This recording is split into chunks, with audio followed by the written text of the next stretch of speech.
Hello guys, ඉතින් මොකද වෙන්නේ? දැන් මං ඉන්නේ ඉතින් බර්ජමන් මෝල් එකේ. මං අද උදේම ආව බර්ජමන් මෝල් එකට ටිකක්. දැන් ඉතින් මම යන්න හදන්නේ ගෙදර. ගෙදර යන ගමන් ඉතින් මට තියෙනවා කන්න ඕන මොන හරි. ඊට පස්සේ බඩු ටිකක් ගන්නත් ඕන. ඉතින් අපි යමු. වීඩියෝ එක ඉවරනකම් රැඳිලා ඉන්න මාත් එක්ක. මං දැන් ඉතින් බර්ජමන් වලින් නැගලා අල්ජෆ්ලියා වලට යන්න හදන්නේ. ඉතින් අල්ජෆ්ලියා වලට ගිහිල්ලා අපි යන් රෙස්ටොරන්ට් එකකට මොන හරි කන්න. අපි එනං එතනින් හම්බ වෙමු. ඔන්න ඉතින් මං කන්න හදන්නේ. මං ආව පාකිස්තාන් රෙස්ටොරන්ට් එකකට. මං ඉතින් කැමතියි මේගොල්ලන්ගේ මටන් බිරියානි එක කන්න. ඒක පට්ටයි. ඉතින් ඒක නම් කියන්න දෙයක් නෑ. ඒක මරු. ඉතින් මං ආවා ඒකට කන්න. ඉතින් ඔහොම යන්.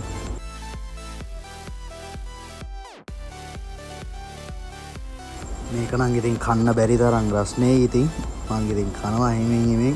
ඒගොල්ලෝ කිව්වා මට පොඩ්ඩක් වෙයිටින් ඉන්න කියලා විනාඩි 15ක් විතර. මොකද ඒගොල්ලෝ කෑම හදන ගමන් ඉන්නේ. මේ හදලා ඉවර වෙලා ෆ්‍රෙෂ් පිට ගෙනල්ලා දෙන්නම් කිව්වා. ඉතින් ගෙනල්ලා දුන්නා. ගිනි ගහනවා. ඉතින් රසයි. ඉතින් මෙහෙම කද්දි මේ වගේ තව වීඩියෝ බලන්න ඕගොල්ලෝ කැමති නම් මතක ඇතුව subscribe කරලා like එකකුත් දාන්න අමතක කරන්න එපා. අනිවාර්යෙන් ඕගොල්ලන් කමෙන්ට් එකකුත් මට ඕන. මේ වගේ වීඩියෝස් හදන්න මට කැමැත්තක් ඇති වෙන්න අඩුම තරමේ ඕගොල්ලන් කමෙන්ට් එකක් ඕන මට මොන වගේ වීඩියෝස්ද ඕගොල්ලන්ට ඕන කියලා.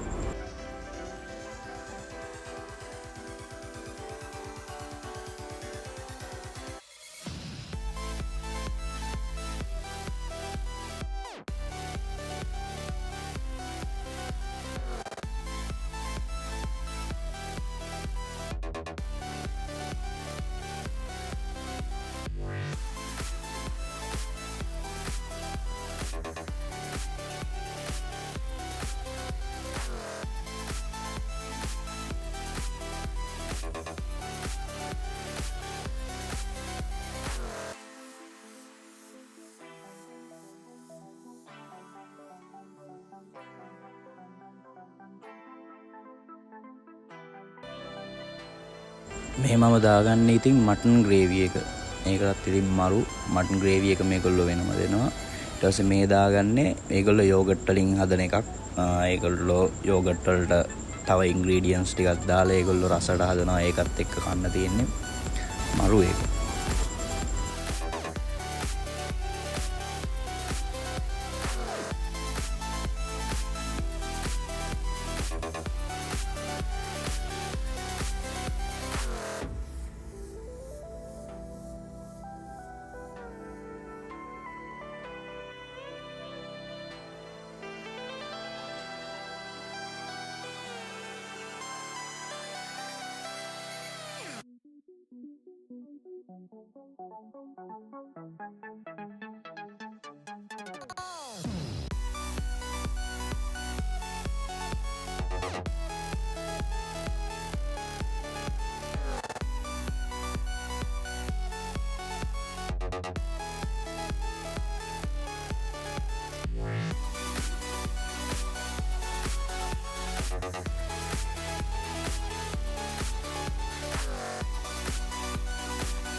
මේ තියෙන ඉතින් ඒගොල්ලෝ මට ආපහු රයිස් ගෙනල්ලා දුන්නා. අපිට ඉතින් ඕන නම් අපිට රික්වෙස්ට් කරලා ගන්න පුළුවන්. ඒකට මේ කිසිම එක්ස්ට්‍රා ගාණක් ඇඩ් වෙන්නේ නැහැ.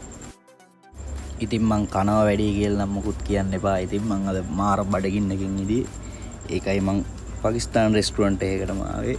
මේවල අතේ තියෙන ගාණට හොඳට කන්න පුළුවන්. ඒ කියන්නේ මේගොල්ලෝ ගෙවන ගාණට හොඳ පෝෂන් එකක් දෙනවා. හොඳට කන්න පුළුවන් විදියට. ඔන්න ඉතින් මම කාලා නම් ඉවරයි. ඊට පස්සේ මම ගත්තා ස්වීට් ලැසි එක. මේක හරියට අපේ යෝගට් පානේ වගේ. ඉතින් ඒකකුත් බොන්න ගත්තා මම. ඒකට නම් මම පට්ට ආසයි.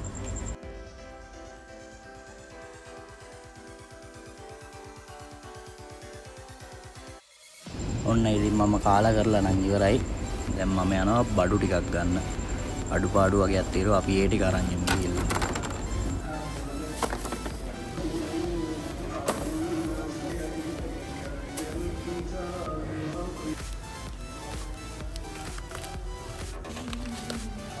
මෙතන ඉතින් මට ලංකාවේ සෙක්ෂන් එකකුත් හම්බුණා. එතන තිබ්බ හැමදේම ඉතින් ලංකාවේ බඩු හැමදේම තිබ්බා. ඉතින් එතන මට නම් ඉතින් මොකොත් උමනා තිබ්බේ නෑ. මගේ ළඟ තියෙනවා ඒවා ගෙනල්ලා. ඔන්න ගයිස් ඉතින් මං ගෙනාවු බඩු ටික මම ඔයගලන්ට පෙන්වන්න කියලා හදන්නේ ගණන් එක්ක. අනියන් ගෙනල්ලා තියෙනවා ග්‍රෑම් 700ක්. මේක උනේ 2.50ක්. ලංකාවේ සල්ලි වලින් 225යි රුපියල්. ඊට පස්සේ මම ගෙනල්ලා තියෙනවා ගාලික් ග්‍රෑම් 200ක්. මේක වෙලා තියෙනවා 2.20ක්. දිරම් 2.20ක්. ඒ කියන්නේ රුපියල් 200ක් වගේ. ඊට පස්සේ කරපිංච. මේ කරපිංච පැකට් එක 1.75යි. ලංකාවේ සල්ලි වලින් 160ක් වගේ. ඊට පස්සේ තියෙනවා චිලි. අවුමිරිස් තමයි මේක ටිකක් අර ලොකු එක මං ගත්තේ. මේක වෙලා තියෙනවා මේකේ ග්‍රෑම් කීයක් තියෙනවද? ග්‍රෑම් 120ක්. මේක වෙලා තියෙනවා 150 රුපියල්. ඒ කියන්නේ දිරාම් 1.50 1.68ක් වගේ. ඊළඟට මම සොසේජස් පැකට් දෙකක් ගෙනල්ලා තියෙනවා. මේ සොසේජ් පැකට් දෙකට මුනේ දිරාම් 4යි. ඒ කියන්නේ ලංකාවේ සල්ලි වලින් 360ක්. පරිප්පු මේක වෙලා තියෙනවා දිරාම් 4.50.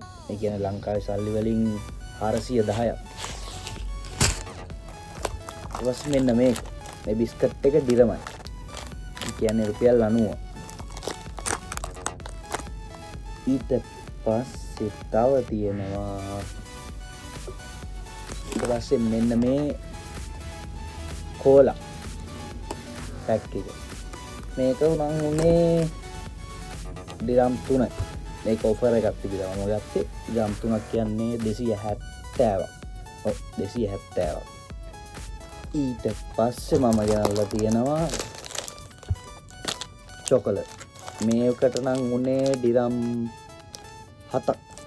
දිරම් 7ක් 8ක් වගේ තමයි ගිහිල්ලා තියෙන්නේ. ඒ කියන්නේ ලංකාවේ සල්ලි වලින් 500ක් 600ක් වගේ තමයි ගිහිල්ලා තියෙන්නේ. ඉතින් මේ චොකලට් එකට මේ පිස්තාසියෝ කුනාෆා චොකලට් එක. ඩුබයි චොකලට් කියන්නේ මේක ඔරිජිනල් නෙමෙයි. මං හිතන්නේ මේක කොපියක්ද කොහෙද. මේක මෙච්චර අඩුවට හම්බෙන්නේ නැහැ. ඒක උත් ගත්තා. ඔන්න ඔය ටික තමයි ඉතින් මං ගෙනාවු බඩු ටික. ඔන්න ඉතින් මේ ටිකට මට වුණා ඉතින් ලංකාවේ සල්ලි වලින් 2400ක්. ඒ කියන්නේ දිරාම් 27ක් වගේ. ඔන්න ඉතින් චොක්ලට් කෑල්ලක් කාලා මේ වීඩියෝ එක ඉවර කරන්න හදන්නේ.